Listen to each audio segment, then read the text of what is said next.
Bienvenidos mis hermanos, los invito a que abran sus Biblias en Génesis, capítulo 3, versículo 22. Hemos hablado acerca de lo que es el pecado, nos hemos preguntado qué es el pecado y hemos visto el viernes pasado acerca de la sutileza del engaño del pecado.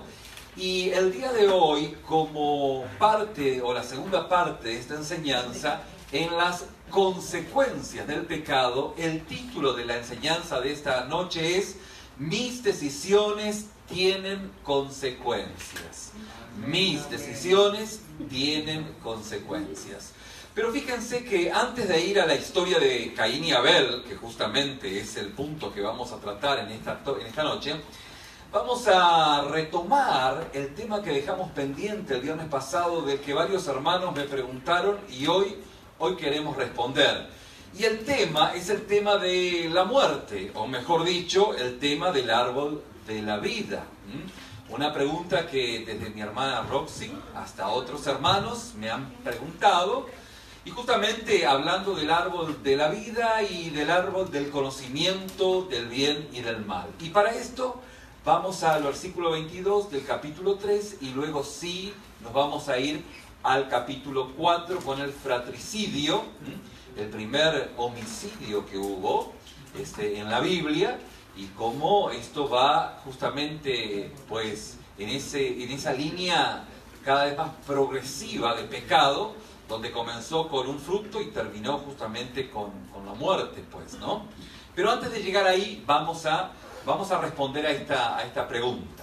Y el versículo 22 de Génesis capítulo 3 nos dice: Luego dijo Jehová, el hombre ha venido a ser como uno de nosotros, conocedor del bien y el mal. Ahora, pues, que no alargue su mano, tome también del árbol de la vida, coma y viva. ¿Que viva para cuánto? Para siempre. Bien. Fíjense que, si se acuerdan lo del viernes pasado, en el capítulo 3 del libro de Génesis recordamos que en el jardín del Edén hay dos árboles, ¿se acuerdan? Uno es el árbol de la vida y el otro es el árbol del conocimiento del bien y del mal.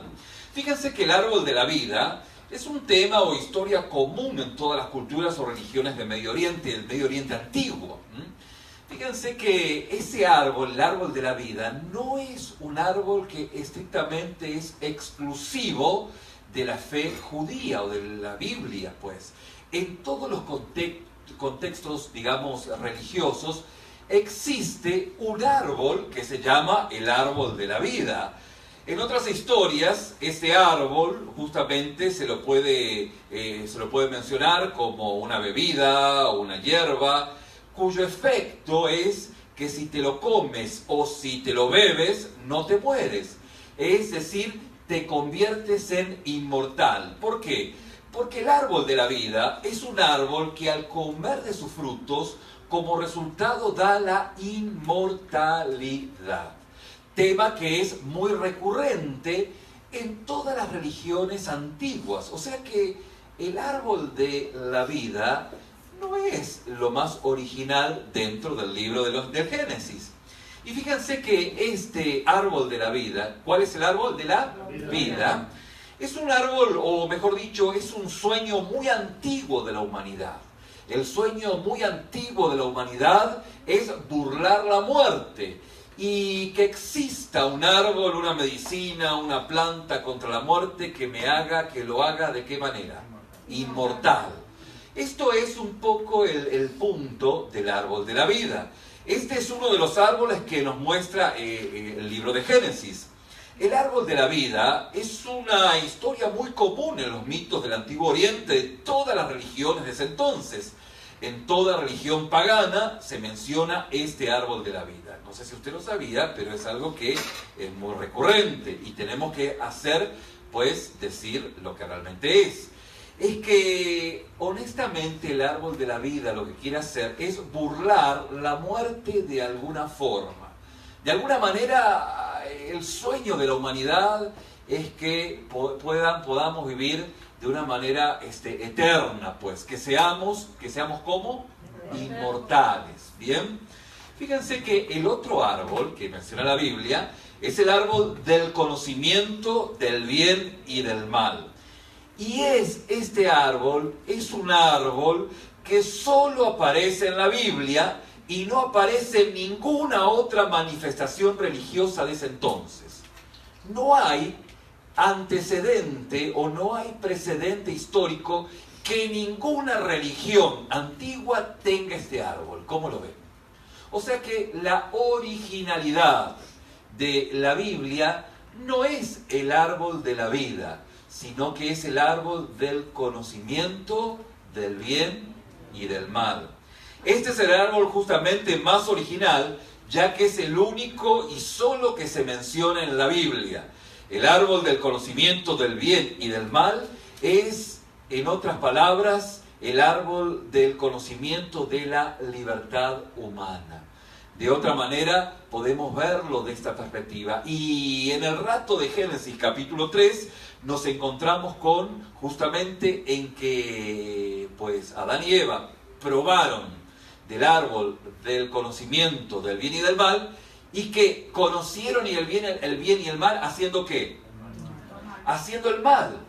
Esto justamente es lo intrigante, que el hombre conoció el bien y el mal no haciendo el bien, haciendo el mal. Y como el hombre conoció el bien y el mal haciendo el mal, lo que ocurre es que si el hombre hizo el mal, ¿qué no le hace pensar que le harán mal a él? Por eso dijimos el viernes pasado que el hombre se vistió. ¿Por qué? Porque la mirada del otro es, ¿cómo es? Peligrosa. La vista del otro es peligrosa. Cuanto más usted se expone en el Facebook, por decirlo, o en otras redes sociales, más lo están observando y más puede ser que lo envidien, o como aquel que dice, me voy de vacaciones del 1 de julio al 10 de julio, y los ladrones dicen, pues voy a ir a esta fecha, el 4 voy a robar acá, el 6... O sea, cuanto más lo miran, es muy peligroso. La vista es muy peligrosa. Entonces, justamente, el hombre se viste, ¿por qué? Para que no lo vean. ¿Por qué? Porque es necesario, el hombre entiende que ha descubierto el bien y el mal haciendo el mal, y si hizo el mal, obviamente, pues puede indicar que le hagan mal a él. Y esto lo inquieta porque se da cuenta que está como desnudo. ¿Sí? ¿Vamos bien hasta acá? Muy bien. Pero justamente lo que la Biblia nos habla, o el protagonismo que tiene en Génesis capítulo 3, no es el árbol de la vida, sino que es el árbol del conocimiento del bien y del mal. De hecho, el árbol de la vida se lo menciona al principio y al final, pero como que no es tan importante para la Biblia. Lo importante es el árbol del conocimiento del bien y del mal. Obviamente, para bien o para mal, ¿no? De hecho, las decisiones que tomamos en la vida son decisiones que van o para bien o para mal. Y la pregunta es, ¿cuál es el mensaje en todo esto? Bueno, el mensaje bíblico en Génesis capítulo 3 sobre el árbol de la vida y el árbol del conocimiento del bien y del mal es que no debemos estar tan preocupados por la muerte, sino más bien debemos estar preocupados con qué hacemos con nuestra libertad. Este es el punto, este es el mensaje bíblico, es decir, cómo vivimos. Es más importante vivir, es más importante aprender a vivir que tratar de buscar banalmente la inmortalidad. Este es el mensaje, ¿sí? Obviamente que hay un mensaje mucho más profundo que vamos a avanzar en esta noche, pero para comenzar podemos entender este principio como un principio muy importante dentro del pensamiento bíblico. Y de hecho, este es el mensaje bíblico que tiene en ese contexto cultural el protagonismo del árbol del conocimiento del bien y del mal en contra del árbol de la vida. Y fíjense que en las culturas del entorno o en derredor a Israel, el tema de la inmortalidad era un tema que en ese entonces se lo tomaba muy en serio. De hecho, era una obsesión en el ámbito del Medio Oriente antiguo. Por ejemplo, cuando ustedes en algún momento han de visitar Egipto, ¿sí? Cuando el avión va bajando en el Cairo, lo primero que usted va a encontrar cuando va a mirar por la ventanita es las pirámides de Egipto. Son pues monstruosas. Y esas pirámides hablan acerca de la obsesión que las élites egipcias tenían por la inmortalidad. Imagínense cuánto trabajo, imagínense cuántos fondos y recursos pues las élites de ese entonces ocupaban para poder manifestar o para ser inmortales. Había una obsesión increíble en ese mundo. Y a propósito, si vamos a mirar un poquito este detalle de las pirámides, cuando hacemos un paréntesis ahora, cuando Abraham llegó a Egipto, en el Pentateuco menciona que Abraham llegó a Egipto, ya hacían 1000 años que las pirámides estaban paraditas ahí. O sea que, fíjense qué antiguas son esas pirámides. O sea, uno dice, bueno, Génesis es antiguo, sí, pero las pirámides son más antiguas todavía. Y esto es justamente, esas construcciones eran creadas por los faraones para asegurar su inmortalidad. Es decir, que la búsqueda de la inmortalidad de las élites del Oriente Medio Antiguo era algo tan obsesivo que chupaba los recursos de la sociedad. Dinero que había en las arcas del gobierno se iban a sus reyes y emperadores y demás para poder hacer esos mausoleos que perpetuaban su inmortalidad. La cantidad de esclavos que tuvieron que trabajar para levantar dichas pirámides es algo que, increíble, ¿no? ¿Por qué? Porque había una obsesión en las élites del Medio Oriente antiguo por conseguir la inmortalidad. Y la pregunta es, ¿y la Biblia qué dice a todo esto? Bueno, la Biblia dice, mira, este tema de la inmortalidad no le dé más vuelta, pues. No le dé más vuelta. O sea, la verdad, dice la Biblia, es que no se puede superar la mortalidad. Eso es algo imposible. ¿Y para qué esforzarse en conseguir ese árbol de la vida, ese elixir que te vas a tomar? No, de hecho, no, la Biblia dice, no, eso es imposible. La pregunta es, o justamente la Biblia dice, bueno, la pregunta que te debieras hacer es, ¿qué haces con tu vida? ¿Qué es lo que haces con tu vida? Ese es el mensaje del libro de Génesis. Ahora, obviamente, nosotros en el siglo XXI no estamos obsesionados con la inmortalidad. ¿Alguno está obsesionado con la inmortalidad? No, ninguno, ¿no es cierto? Pero hay una extensión de dicho pensamiento hoy, que es la eterna juventud. Es como un sucedáneo. Ya nadie habla de la inmortalidad, pero como una extensión de este pensamiento es la eterna juventud. Y todos nos reímos cuando algún artista se hace cirugías plásticas, ¿no? Y tiene muchos años, pero parece un globo inflado. Y nos preguntamos, pues, ¿qué aspira este señor? ¿Qué aspira esta señora que quiere vivir para siempre? Como un sucedáneo de la inmortalidad es la eterna juventud. Pero sin llegar a eso, hay gente que tiene lo que yo llamo el complejo de Peter Pan. ¿Qué es el complejo de Peter Pan?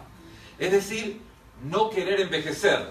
Y por no envejecer, no toman decisiones o retrasan cosas como si pudieran vivir eternamente. Es el complejo de Peter Pan. Y eso justamente, usted dice, ¿y de dónde sale eso? Bueno, ahí de los egipcios viene, de la inmortalidad o de la eterna juventud. Y fíjense que la Biblia dice, la palabra de Dios nos dice, que el problema no es el árbol de la vida, sino el punto central aquí es el árbol del conocimiento, del bien y del mal. Ya que la pregunta que nos hacemos, bueno, ¿y qué pasa con la muerte, pues? ¿Qué pasa con la muerte? Bueno, la muerte pasa, que es inevitable. La Biblia dice que la muerte es inevitable. Ese umbral, por más que te esfuerces y que le hagas y que le rebusques, ¿qué crees? Pues no la vas a pasar. La mortalidad, la mortandad, es algo que justamente la Biblia lo reconoce, lo acepta. De hecho, la Biblia dice: no juegues al juego de la juventud eterna, no juegues al juego del árbol de la vida, juega al juego del árbol del conocimiento del bien y del mal. De hecho, este es el mensaje bíblico en referencia de estos dos árboles. Esto es el mensaje. El mensaje es que juega al juego del árbol de la sabiduría, del conocimiento, del bien y del mal. Por supuesto que el tema de la muerte es un tema muy gordo, para ponerlo entre paréntesis, pero ese paréntesis lo abre Jesús con su muerte y resurrección en el Nuevo Testamento. La Biblia muestra o se enfoca en los males para poder resolverlo. La Biblia tiene esa perspectiva. La Biblia presenta justamente situaciones en las cuales nos muestra realmente, ¿sí? Como escuché a una periodista de CNN decir, realísticamente, y no se dice realísticamente, realmente. La Biblia es un libro no de ciencia ficción, la Biblia es un libro de realidades. Y justamente, fíjense qué interesante, usted puede resolver a través de la obra de Cristo su eternidad, ¿sí o no? Claro que sí, pero usted no puede resolver su inmortalidad en esta tierra. ¿Puede resolver su inmortalidad en esta tierra? ¿Sí o no? Por más gimnasia que haga, maquillaje que se ponga, no se puede resolver, pues tarde o temprano la mortandad llega. Pero la Biblia lo que quiere que usted pueda resolver a través de la obra de Cristo es su eternidad. Fíjense la perspectiva bíblica. De hecho, el enfoque de la Biblia sobre el mal es el mal que existe por dentro del hombre. Y eso es lo que Dios quiere tratar, que es, digamos, teológicamente hablando, el mal moral. Porque el mal radica en el hombre. Y el hombre, al hacer las cosas mal, pues perjudica a toda la naturaleza. El calentamiento global es parte de un hombre que vive en su egoísmo y que justamente hace lo que hace. Hay un mal moral producto del pecado de haber decidido desobedecer a Dios. Porque ¿cuál fue el pecado de Adán y Eva? Bueno, decidieron entre el bien y el mal desobedeciendo a Dios. Y como desobedecieron a Dios, ¿qué hicieron? ¿Bien o mal? Hicieron mal. A lo que en esta noche vamos a ver, justamente vamos a seguir profundizando, que una definición muy simple del pecado, en 3 palabras, es desconfianza de Dios. El pecado es aquella persona que desconfía de que Dios puede hacerlo realmente feliz. Y como desconfía, pues trata de buscar su felicidad por sí mismo. Y así le va. Y esto es justamente pecado. Pecado es, diga conmigo, pecado es desconfianza. ¿En quién? En Dios. Muy bien. Fíjense que justamente el mal causado por el hombre y que solo Dios puede cambiar cambiando su corazón, es el punto donde se enfoca la Biblia. Es el punto central, porque al final del día lo que une toda la palabra es el carácter. El conocimiento es necesario, pero si usted no vive el carácter de Cristo, Gálatas 5:22, amor, gozo, paz, paciencia, benignidad, bondad, fe, mansedumbre, templanza, si usted el fruto del Espíritu, usted no lo tiene en su vida, pues lo demás sale sobrando. Todo el conocimiento, todo... No. Eso sale sobrando, porque lo importante es su carácter en Cristo. Y esto marca la diferencia por la obra de Cristo obrando en su vida. ¿Vamos bien hasta aquí? Y fíjense que justamente en Génesis no se resuelve el tema de la muerte. Entonces, como no se resuelve, se deja para más adelante. Porque Cristo va a ser aquel que va a responder justamente a este gran interrogante. Cristo, en su muerte y resurrección, nos da la esperanza. Y en esto justamente hay una diferencia radical, por ejemplo, entre la tradición bíblica por un lado y la tradición budista. Y usted dice, ¿por qué vamos a meternos con los budistas? Bueno, vamos a ver un poquito, porque hay una tradición budista que sutilmente ha permeado la vida de la fe cristiana. Fíjense que está sutilmente enraizada en nuestra cultura actual.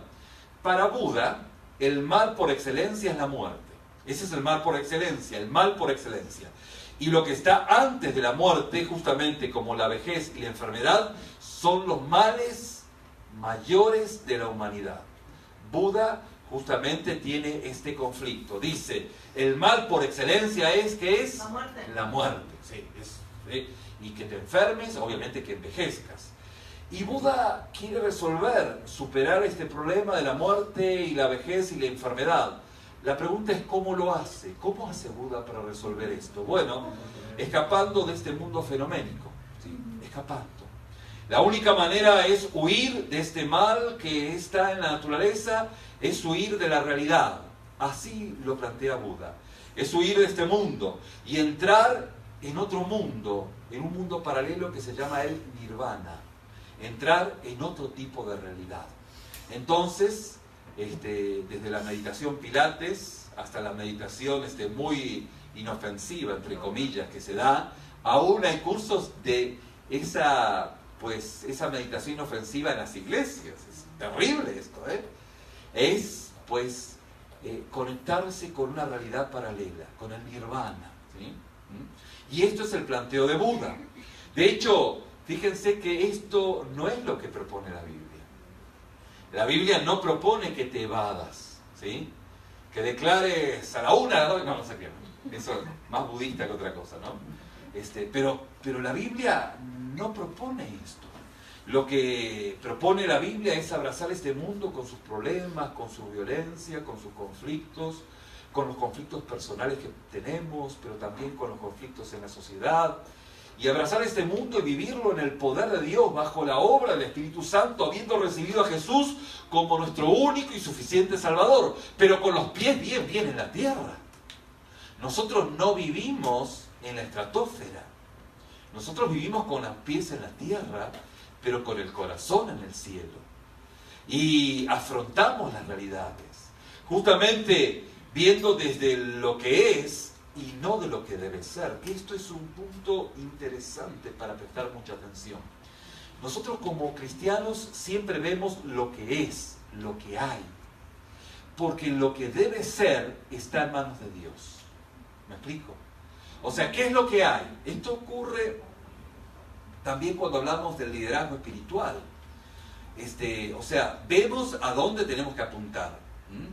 Donde el amor, el gozo, la paz, la paciencia, la benignidad, la bondad, la fe, la mansedumbre, la templanza tienen que estar al 100 para ser un cristiano maduro.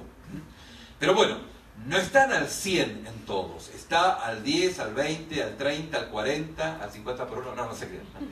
Está en diferentes porcentajes. Entonces, yo como pastor digo, bueno, tengo recursos materiales como la palabra, la oración, para exhortar al hermano para que al final del día lo posible que yo pueda hacer pues se funda con lo imposible que Dios puede hacer, el milagro, y el hermano pueda estar de donde está hacia dónde tiene que estar.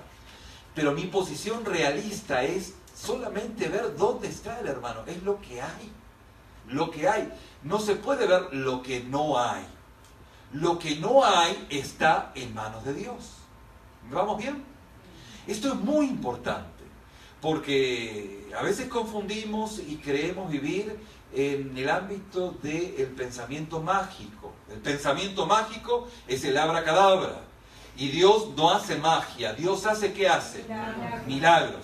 ¿Y cuál es la diferencia? La diferencia son los panes y los peces. La diferencia es el agua que uno coloca y Dios lo transforma.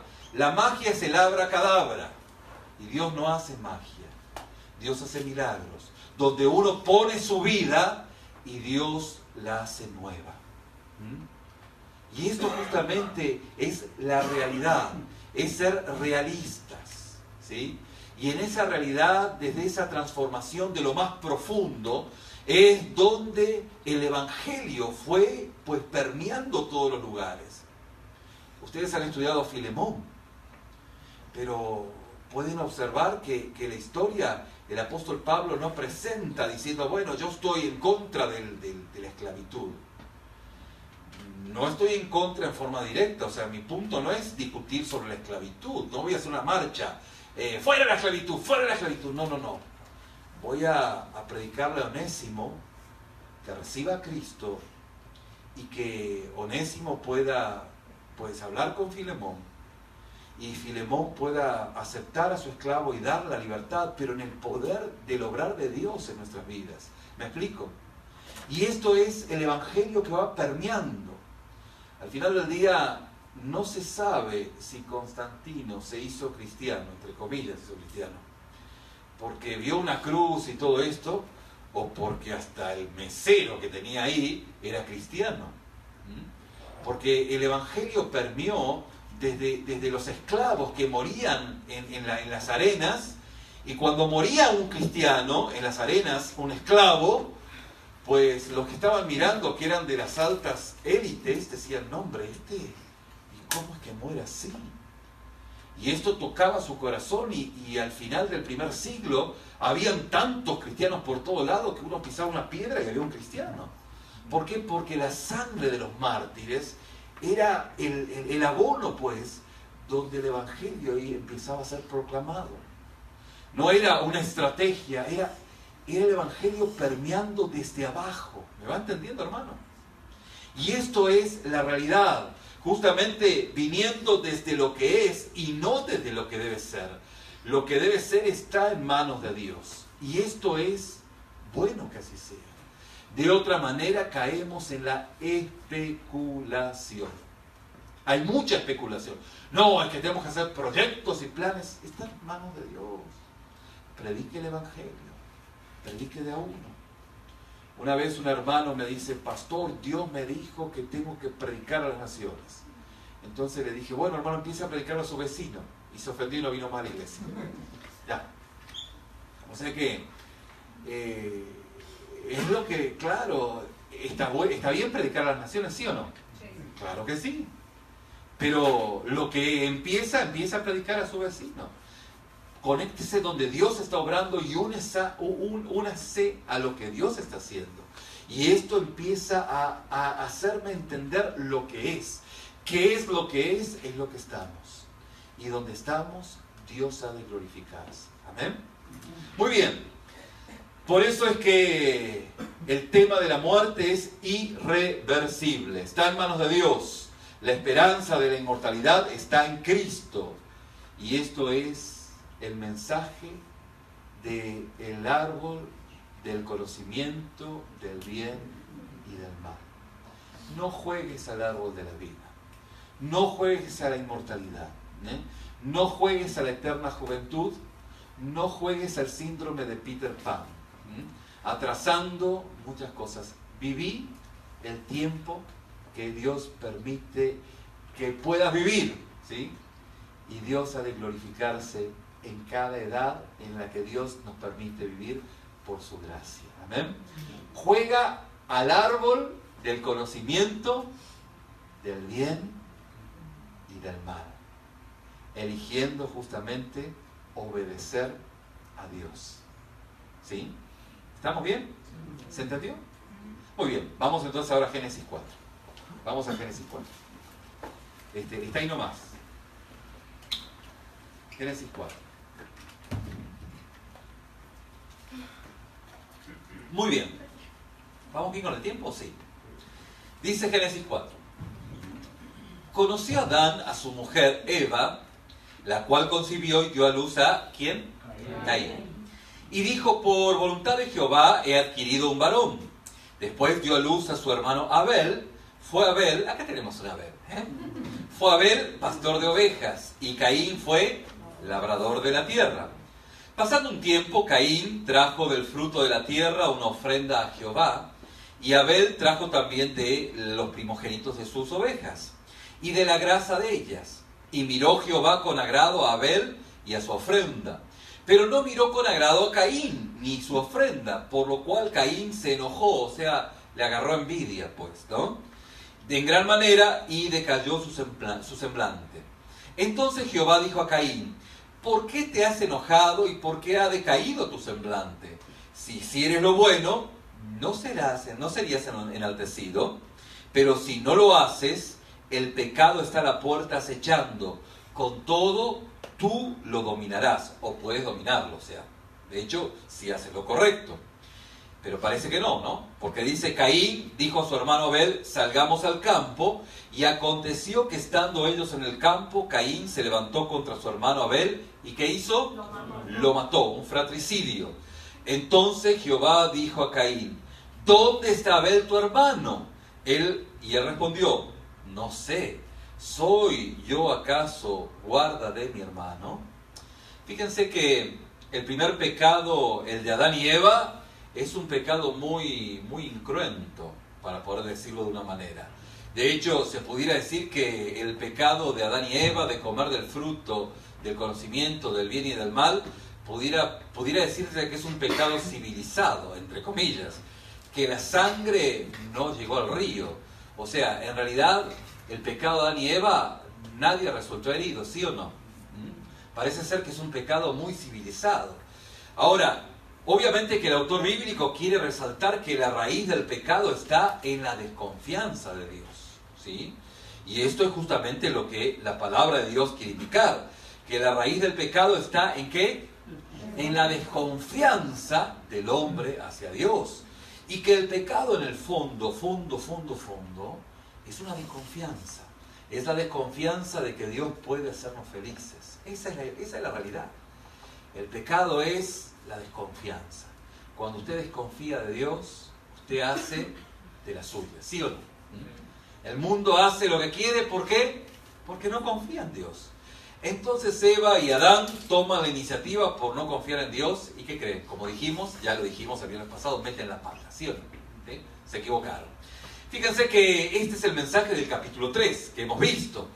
Pero el pecado, una vez que ha sido desencadenado por los primeros padres, pues sigue su curso y en el plazo de una generación se convierte en un fratricidio. O sea, lo que empezó un pecado de un fruto, terminó en un asesinato. ¿Sí o no? O sea, lo que comienza ahí muy, simplemente con un desliz, de desobediencia, aunque no fue un desliz de desobediencia lo de Adán y Eva, pero me van entendiendo, hermanos.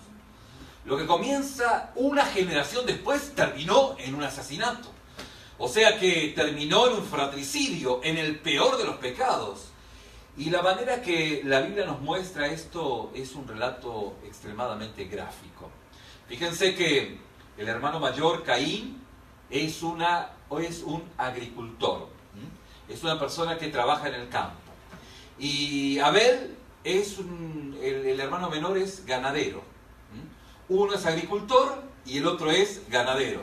De hecho, las dos grandes industrias del Oriente Antiguo, los ganaderos y los agricultores. O sea que Caín era agricultor y Abel que era ganadero. ¿Y qué creen? A Dios le gusta más la barbacoa que las lechugas. Claro. A Dios le gusta más la barbacoa que la lechuga. Pues esto es lo que dice la palabra.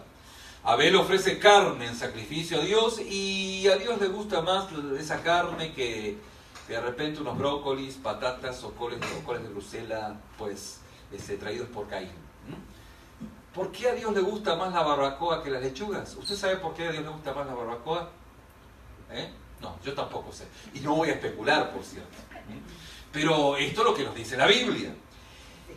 Y fíjense que esta predilección de parte de Dios hace que surja la envidia. Diga conmigo, envidia. Esto es lo que surge.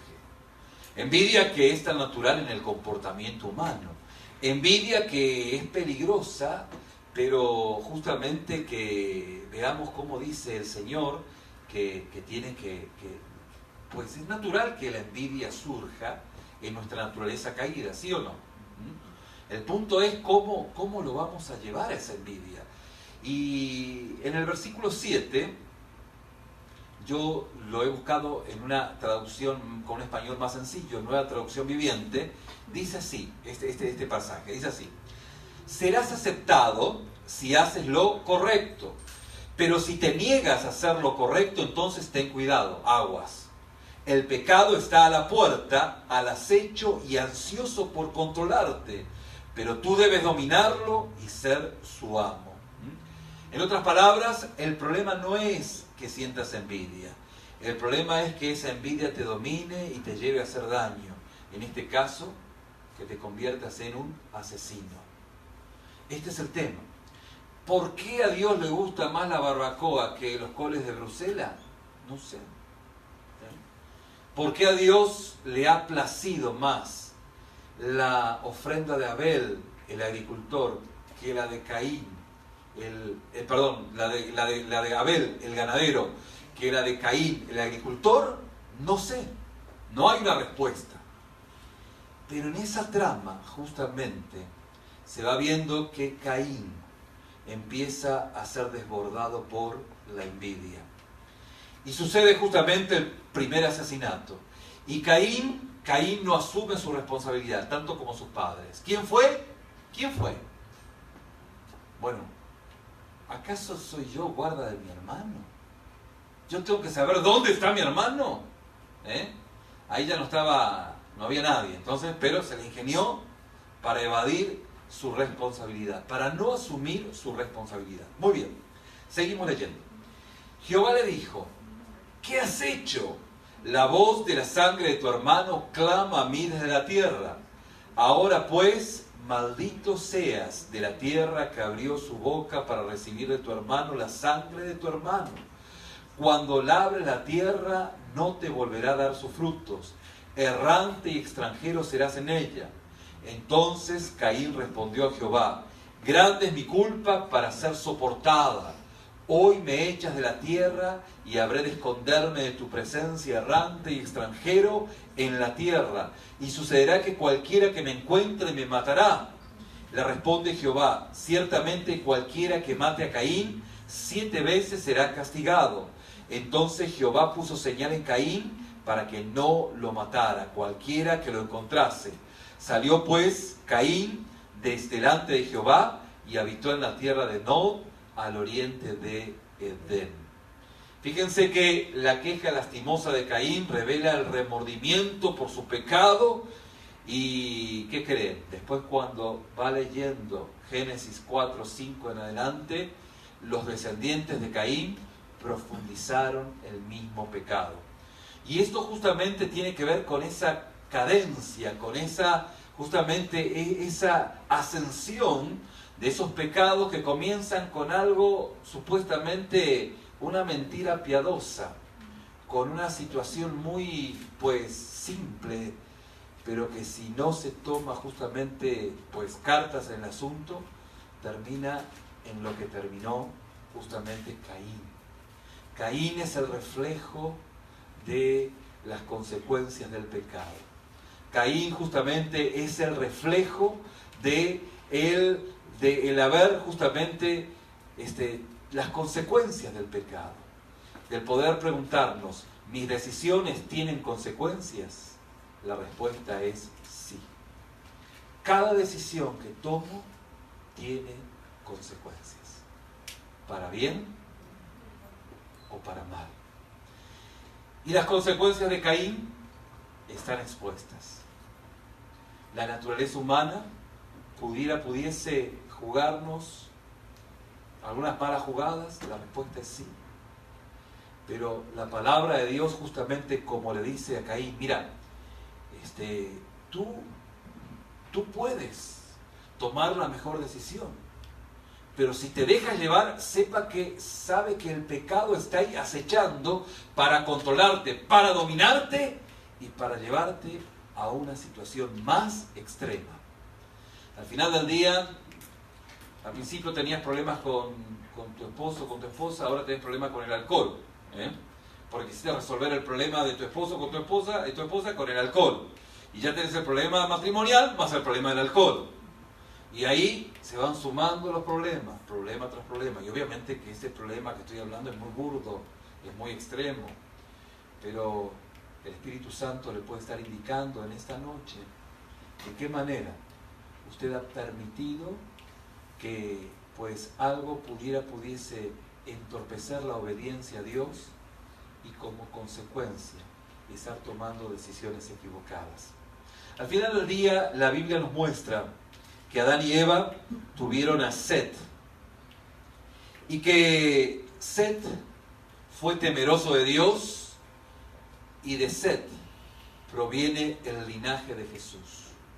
Caín es el ejemplo de las malas decisiones, pero Set es el ejemplo del temor de Dios.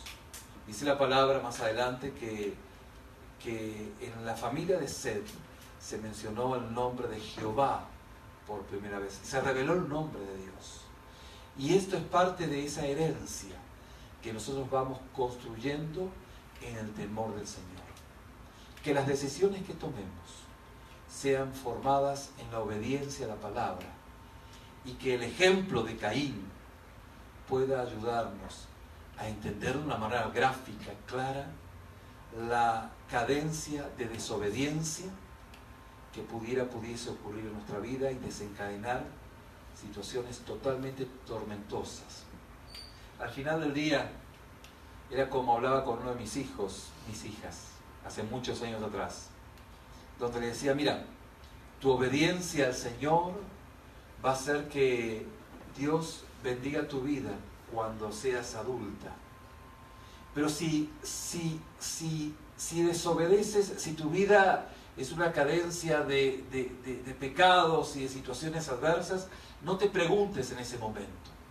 Pregúntate al momento en que decidiste de una manera inocente dejar de congregarte, no leer la palabra, no tener tu devocional, no buscar a Dios de una forma intensa en el temor de Dios.